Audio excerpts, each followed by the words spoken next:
Dahulu kala, berdirilah dua kerajaan besar di wilayah Jawa Timur, yaitu Kerajaan Jenggala dan Kerajaan Kediri. Kerajaan Jenggala dipimpin oleh Raja Jayanegara dan Kerajaan Kediri dipimpin oleh Raja Jayenggrana.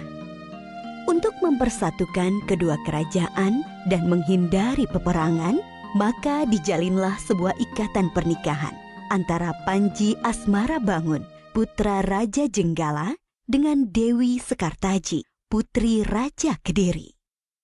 Suatu hari, Kerajaan Jenggala diserang musuh. Ketika pertempuran berlangsung, Dewi Sekartaji melarikan diri. Dia menyamar sebagai gadis desa dan tinggal dengan seorang janda dengan 3 orang putrinya, yaitu Klenting Abang, Klenting Ijo, dan Klenting Biru.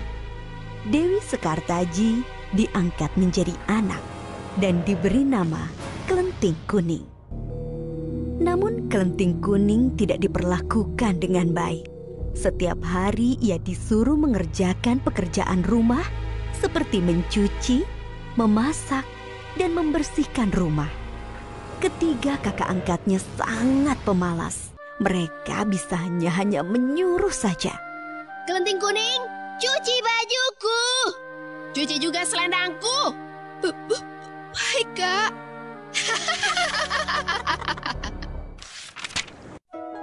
Kerajaan Jenggala telah kembali aman. Panji Asmarabangun telah berhasil mengalahkan musuhnya yang menyerangnya. Tetapi ia sedih karena Dewi Sekartaji telah meninggalkan istana. Ia pun bertekad untuk mencarinya. Ia mengerahkan para pengawal untuk mencari keberadaan Dewi Sekartaji. Selang beberapa waktu, seorang pengawal mengabarkan ia bertemu seorang gadis yang mirip dengan Dewi Sekartaji di sebuah desa. Panji Asmarabangun berangkat ke desa Dadapan. Desa itu berseberangan dengan desa di mana Klenting Kuning tinggal. Ia tinggal di rumah Mbok Randa. Ia menjadi anak angkat Mbok Randa dan menyamar sebagai ande-ande lumut yang sedang mencari jodoh. Berita tentang ande-ande lumut mencari jodoh segera tersebar.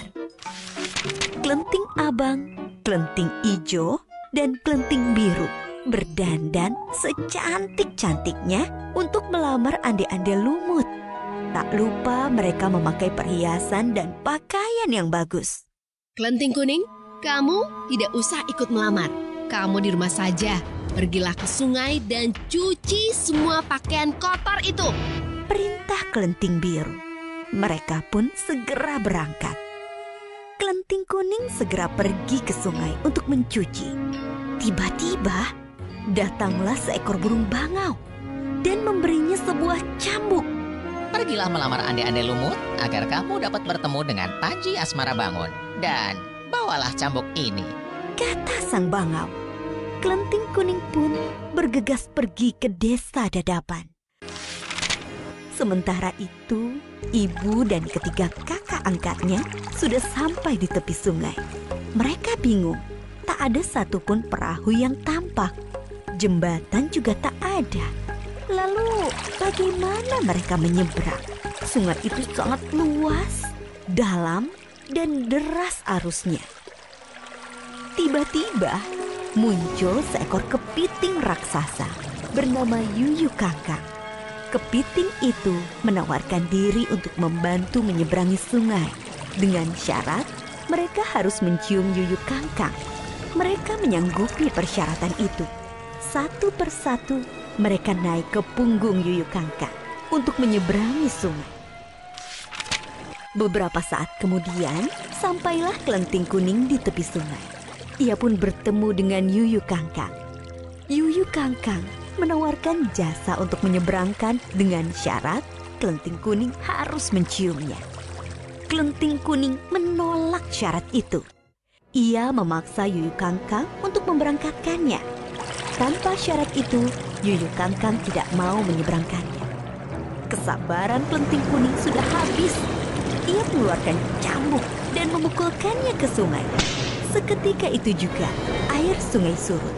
Yuyu Kangkang ketakutan. Akhirnya ia mau membantu Kelenting Kuning menyeberangi sungai. Kelenting Kuning segera naik ke punggung Yuyu Kangkang dan sampailah ia ke seberang sungai. Ibu dan ketiga kakak angkatnya lebih dulu sampai di rumah Mbok Randa.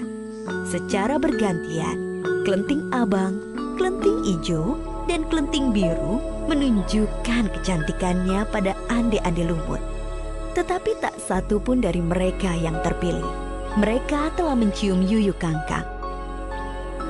Beberapa saat kemudian, tibalah Kelenting Kuning di rumah Mbok Randa. Ande-ande lumut memilih Kelenting Kuning sebagai istrinya. Karena dia tahu bahwa Kelenting Kuning adalah Dewi Sekartaji. Dan dialah satu-satunya wanita yang tidak mencium Yuyu Kangkang. Ande-ande lumut membongkar penyamarannya. Diceritakannya bahwa dirinya adalah Panji Asmara Bangun. Akhirnya Panji Asmara Bangun dan Dewi Sekartaji telah berkumpul kembali. Mereka mengajak Mbok Randa untuk tinggal di istana sebagai ucapan terima kasih. Mereka pun hidup bahagia.